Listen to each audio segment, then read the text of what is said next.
नमस्कार, बहुत बहुत स्वागत है आप सभी का हमारे खास प्रोग्राम में, हमारे खास कार्यक्रम में। मैं आप सभी के साथ हूं कंचन। आज इस कार्यक्रम में एक बार फिर से हम कई रहस्यों से पर्दा उठाने वाले हैं। आज एक बार फिर इस कार्यक्रम में कई महत्वपूर्ण विषयों पर चर्चा होगी। आज हमारे कार्यक्रम में जो हमारे खास मेहमान हैं उनसे हम एक बार फिर से गहराई से जानेंगे माँ बगलामुखी के बारे में। और भी बहुत सारे विषय हैं जिस पर हम बात करेंगे। हमारे साथ यहाँ पर माँ बगलामुखी के परम साधक हैं, बड़े कथावाचक हैं। वो दूर दूर कथाएं भी करने के लिए जाते हैं और उनकी कथाओं को सुनकर, उनकी कथा का श्रवण करके लोग मंत्रमुग्ध हो जाते हैं। वाकई में आज उनसे आपकी मुलाकात में कराने जा रही हूँ। भरत जी महाराज हैं, आचार्य भरत जी महाराज। बहुत बहुत स्वागत है महाराज श्री आपका। जय माई की महाराज श्री। महाराज श्री, आज सबसे पहले मैं जानना चाहूंगी कि जैसे मैंने कई आपकी वीडियोस देखी हैं और जब आप कथा करते हैं तो उस कथा श्रवण से ही लोग कहते हैं कि उनके जीवन में बड़ा बदलाव आता है। तो मैं उसके बारे में भी बात करूंगी, लेकिन आज सबसे पहले मैं आपसे जानना चाहूंगी, क्योंकि पितृपक्ष जो है वो बिल्कुल नजदीक है। 7 तारीख से पितृपक्ष भी शुरू हो गए हैं। ऐसे में मेरा प्रश्न है कि बहुत सारे लोग जो माँ बगलामुखी की पूजा करते हैं, साधना करते हैं, उनके मन में प्रश्न है कि क्या हम पितृपक्ष में भी माँ बगलामुखी की साधना कर सकते हैं, उनके मंत्रों का जप कर सकते हैं? कहीं ऐसा तो नहीं कि हमारे पितृ हमसे नाराज हो जाए? नहीं, बिल्कुल नहीं। 10 महाविद्याएं हैं। पितृपक्ष हो या कोई भी पक्ष हो, खरमास हो या चैत्र मास हो, भगवती की उपासना और भगवती का मंत्र कभी भी आप जप कर सकते हो। न पिता नाराज होंगे, न कोई देवता नाराज होंगे।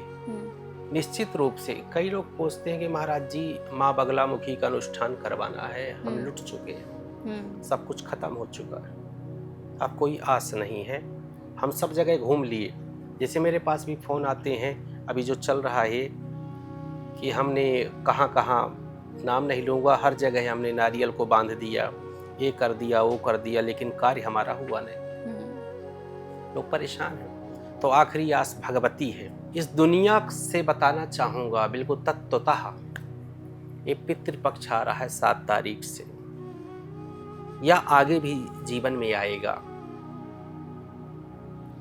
आप माँ बगलामुखी का अनुष्ठान बिना मुहूर्त के, कोई भी पक्ष हो, स्पष्ट करना चाहता हूँ, कभी भी किसी समय कहीं से बगलामुखी का अनुष्ठान चाहे आप घर पे कराइए, तालाब के किनारे कराइए, मंदिर में कराइए, पहाड़ी में कराइए, शिवालय में कराइए, देवालय में कराइए, पितृपक्ष में कराइए, किसी भी महीने में कराइए, वो सफल होगा।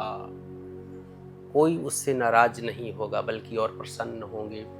ये तो ऐसा है कि डॉक्टर ने कहा कि तुरंत ऑपरेशन करना है, तो क्या उस समय हम जाके ज्योतिषाचार्य जी के पास जाएंगे कि मुहूर्त बताओ?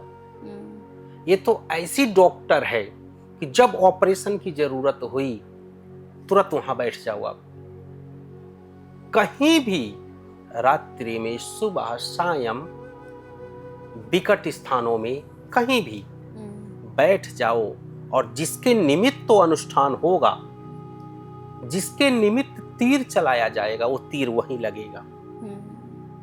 कहीं से भी, अगर कोई अमेरिका में बैठा है, यहाँ अनुष्ठान हुआ, अगर वो सच्चा साधक है, किया, जिस निमित्त अनुष्ठान हुआ है, उसको दिख जाएगा। अच्छा, उसको आभास हो जाएगा कि मेरे लिए कुछ हो रहा है। और कभी भी कहीं भी पितृपक्ष में करिए और पितर प्रसन्न होंगे, देवी प्रसन्न होगी, आपके कार्य बनेंगे। बगलामुखी का अनुष्ठान कभी भी, कहीं भी, किसी समय, किसी के लिए तुरंत करिए, कोई दिक्कत नहीं है, कोई भी दिक्कत नहीं है, आप कर सकते हो, किसी भी रूप में कर सकते हो आप। माँ बगलामुखी की साधना से महाराज श्री क्या पितृ दोषों से भी छुटकारा मिल सकता है? बगलामुखी की साधना ऐसी है, एक चीज बताना चाहूंगा, अतिशयोक्ति नहीं होगी, चाहे वो नवग्रह का दोष हो। जब मेरे पास लोग कुंडली लेकर के आते हैं, मैं कुंडली का विश्लेषण करता हूँ, तो जीवन में कई दोष होते हैं। कुछ दोष तो लोगों ने बना दिए, लेकिन वस्तुतः एस्ट्रोलॉजी जो कहती है कुछ दोष होते हैं। अब विशेष करके नवग्रह, कोई अगर डिविलेटेड है, कोई रेट्रो पोजीशन पे है, कोई किसकी प्लेसमेंट गलत है, या कोई अस्त है, कोई वक्री है, किसकी क्या चाल है, जो ट्रांजिट होते रहते हैं। एक उनकी प्लेसमेंट स्थायी होती है, एक अस्थायी होती है, 2 तरह के एस्ट्रोलॉजिकली। अगर आपके नवग्रह खराब हैं, अगर कोई जैसे आप पितृदोष है या कोई भी दोष है, भगवती का जब अनुष्ठान होता है तो भगवती स्तंभन उनका कर देती है। अच्छा। रोक देती है उनके दुष्प्रभाव को। क्लियर? कोई वो नहीं है, कोई भी दोष है, उस दोष को पी जाती है भगवती और अपने हिसाब से मैनेज करती है आपके जीवन को। इसलिए कोई भी जब आता है तो मैं कहता हूँ भैया इन नवग्रहों के चक्कर में, ठीक है नवग्रहों का अगर कम खर्चा होता है तरीके से विद्वान ब्राह्मणों से, अब नवग्रहों का पूजन, उसके बीज मंत्रों का जाप कराइए, चतुर्गुना कराइए आप। राहु खराब है, केतु खराब है, मंगल है, शनि है, बुध है, जो भी है, लेकिन एक बार भगवती का अनुष्ठान जरूर करवाइए।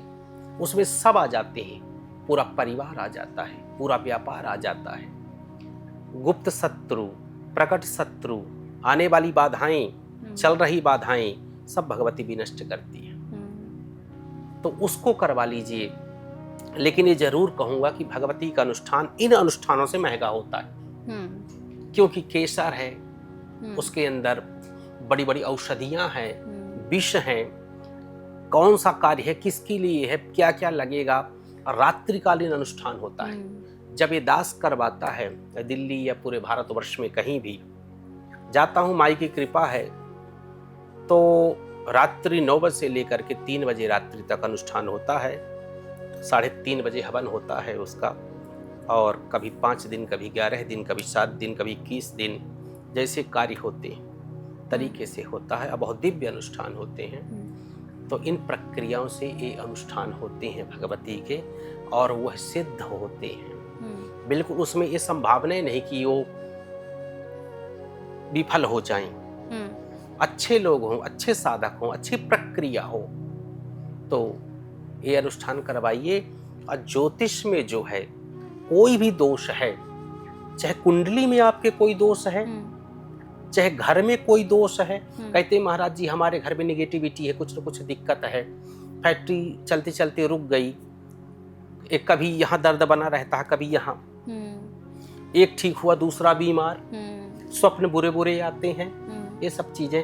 तो भैया किसी ने कुछ या तो खिला दिया या कुछ कर लिया, या कोई जो भी दोष है, अगर उस घर में भगवती का अनुष्ठान अगर हो जाता है तो दोबारा तो होगा ही नहीं उस घर में दोष, और आप जीवन के लिए सुखी हो जाओगे। भगवती आपके जीवन की गारंटी लेगी कि मेरा जो बालक है सुखी रहे।